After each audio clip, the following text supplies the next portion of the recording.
years ago, I found a town by accident that isn't on any maps. My problem started when I was pulled over for my taillights being out. All of them, and the brake lights, so I guessed. And when I finally had it repaired, it turned out there was a problem with the wiring. It wasn't just a bulb out or something. The officer let me off with a warning. I decided to get off the interstate and stop for the night in the closest town so I could get it fixed first thing in the morning. I passed a few more exits looking for a good place to stop, my headlights illuminating the exit signs. It wasn't but 30 miles, so I spotted one of those signs saying there was a town 20 miles off the interstate. It wasn't very well maintained and didn't have that retro reflective coating they usually do. But it was about 2 a.m. and I was ready to stop, so I decided to risk it. I grossly underestimated how reckless it can be to stop in an unknown town based on random signs. I drove down to the lonely country road for about 10 or 20 minutes until I came to a fork in the road. There wasn't any signage about which way to go, so I chose what to me seemed random, though honestly I don't know if I believe in random these days, and headed down the left-hand road. It didn't take long for some regret to set in.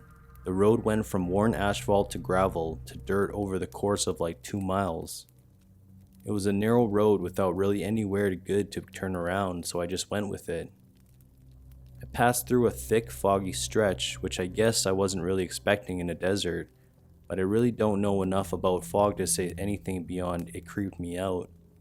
Almost as abruptly as the fog set in, it faded out, and as it did, I finally saw signs of life, some lights in the distance.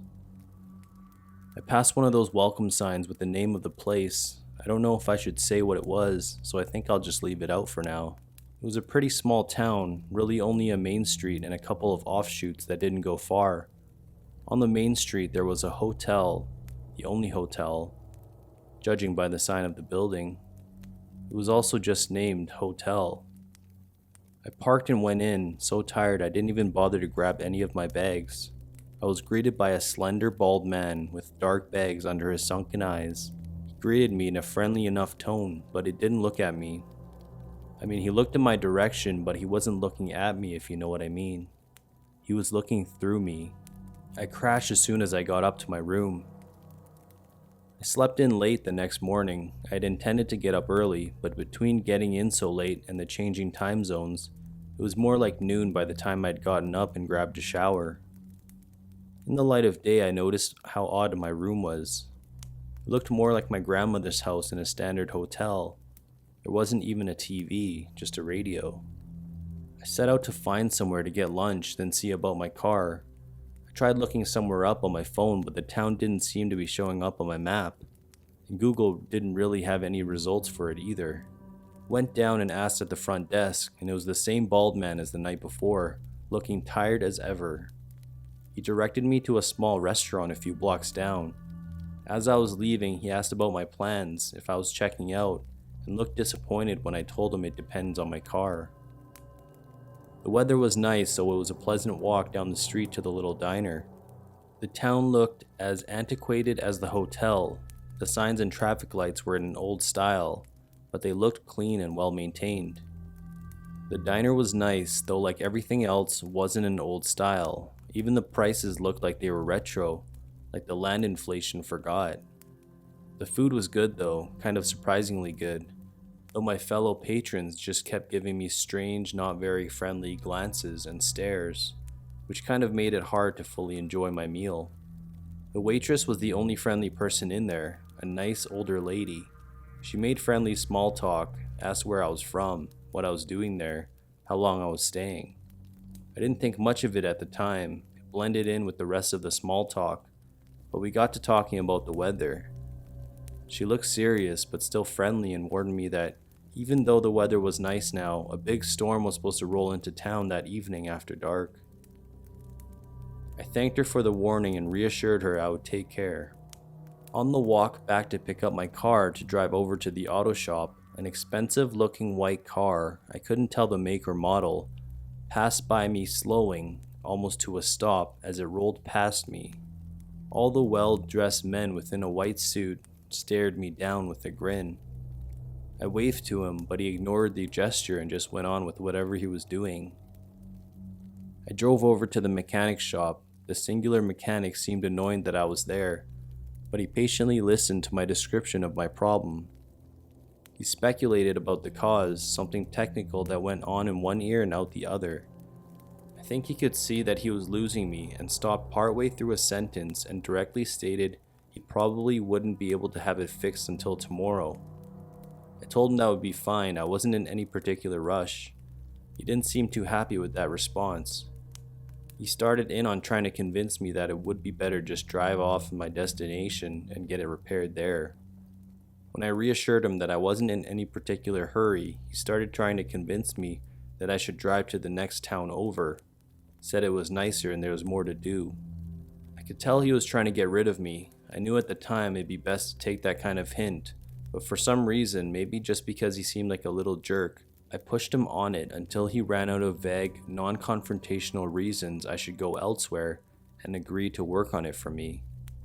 As I walked away from him, he called out to me, telling me that if I was staying in town, I should make sure to hunker down. Said some bad weather would be rolling in. I was a bit confused at the time. He would warn me about the weather after being so hostile to me in every other way. I walked around town exploring until it got dark and then returned to my hotel to eat snacks in my room and watch Netflix on my phone. I decided to hit the crib early to catch up on some sleep. As I was getting ready for bed, I realized that I had forgotten to grab my toiletries bag from my car before they dropped it off at the shop. I went down to the front desk to ask for a toothbrush since sometimes they'll have cheap disposable ones for guests. When I got down to the lobby, I found the bald man had apparently forsaken his post. I tried ringing the little bell on the front desk in vain. I wasn't in any particular hurry, so I opted to hang around in the lobby for a bit to see if the proprietor would return to his station. After a few minutes of waiting, I stepped outside to take a look at the infamous storm that I had been warned about. The night air was stagnant and warm, more like a stuffy room than fresh night air. There also wasn't a cloud in the sky. What there was a steady stream of people walking past me down the middle of the street towards the town square. Not a single one of them made eye contact with me, and they ignored me when I tried to ask them if there was some sort of event going on. They took no notice of me or their surroundings, just walked straight ahead, eyes forward. I felt a strange compulsion to follow them. Not any sort of magic type compulsion, really just my ordinary curiosity. So I followed them. I walked on the sidewalk, parallel to them walking down to the middle of the street. After a few minutes of walking, we came to their apparent destination. A large crowd had gathered around sort of a wooden stage in the middle of the town square, right out front of the courthouse. On the stage were a few men, one dressed in a fine white suit, one in a regular suit, and one wearing what looked like a suit made of sackcloth. I recognized the man in the white suit as the man who had driven past me earlier that day, slowly in his fancy car. I stood in the back and watched for a few minutes. No one in the crowd paid any attention to me. They were all staring up at the stage. I assumed I was waiting for something to start. The only person who seemed to acknowledge my existence was the man on the stage in the white suit. He was staring right at me with a wide grin. He was the only one there that night with any sort of expression on his face. A few minutes later, as the stream of arrivals became more of a trickle, the white suit man and the others walked to the front of the stage and began to address the crowd. He began by thanking them for once again welcoming him into their town, and that he was happy to provide them with his services as agreed upon. He looked at my section of the crowd as he continued, saying that he hoped everyone in the crowd would find the ceremony as edifying as he will. He motions to several men next to the stage to bring up the wooden table.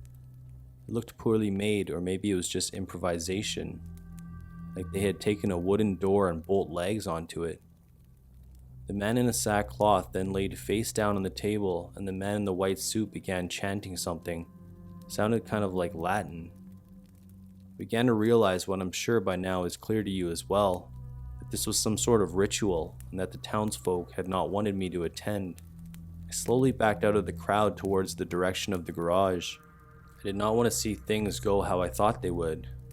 I got out of the crowd without any trouble, but when I turned around to walk back to my car, I heard the eccentric celebrant pause his chanting and call out to me saying something to the effect of, "Leaving so soon? Why not stay for a little ceremony?" I didn't even turn around. I continued walking, trying to just ignore him. I didn't quite catch what it was, but he said something to the crowd, but I heard several people from the crowd start running towards me. Looking over my shoulder, I saw the bald man leading 2 or 3 others towards me. I broke out into a full-blown sprint towards the auto shop. As we ran, me in front and them slowly gaining on me, I heard the innkeeper calling to me in a relaxed, calm tone, despite the fact that we were all running as fast as we could, that he hoped I was enjoying my stay and that checkout was at 11 a.m. I guess in his sick, twisted mind, he thought reminding me of the formalities of a hotel stay would convince me to wait so I could go through the proper process in the morning. I reached into my pocket to ready my car keys as I rounded the corner onto the street of the mechanics. Luckily, my car was still out front. I managed to get in it, but they caught up to me before I was able to close and lock the door. The bald man grabbed hold of my arm as I was trying to shut the door and began to try to pull me out. The others joined his effort as they caught up. It felt like they were going to pull my arm off, but I managed to use my leg to brace myself against the frame of the door. I was able to start the car with my free hand and shift into gear. I slammed on the gas. I heard and felt a sickening pop as the weight of my would-be captors dragged along as I drove, dislocating my shoulder. As I got up to speed, I felt the pull rapidly decrease as one by one, the men who were holding onto me lost their grips. With my one working arm, I drove as fast as I could away from the town and came back to the interstate. The pain was almost unbearable as the rough dirt road jostled my car, and by extension my limp, dislocated arm hanging at my side. I made it back to the highway where I was promptly pulled over for speeding and a lack of taillights. The deputy who pulled me over looked horrified when I told him where I had just come from. He called an ambulance for me, but when I asked him if he was going to get people down to that town to save the man in the sackcloth and arrest the men who attacked me, he stared at me directly in the eye and shook his head. I tried to argue with him, but he refused to acknowledge anything I said about that town after that. As they loaded me into the ambulance, he told me that it would be best if I never mentioned that town or where it was to anyone else. They were aware of it, and it would be best not to draw any more attention to it. Stay out of their business and hope they stay out of ours.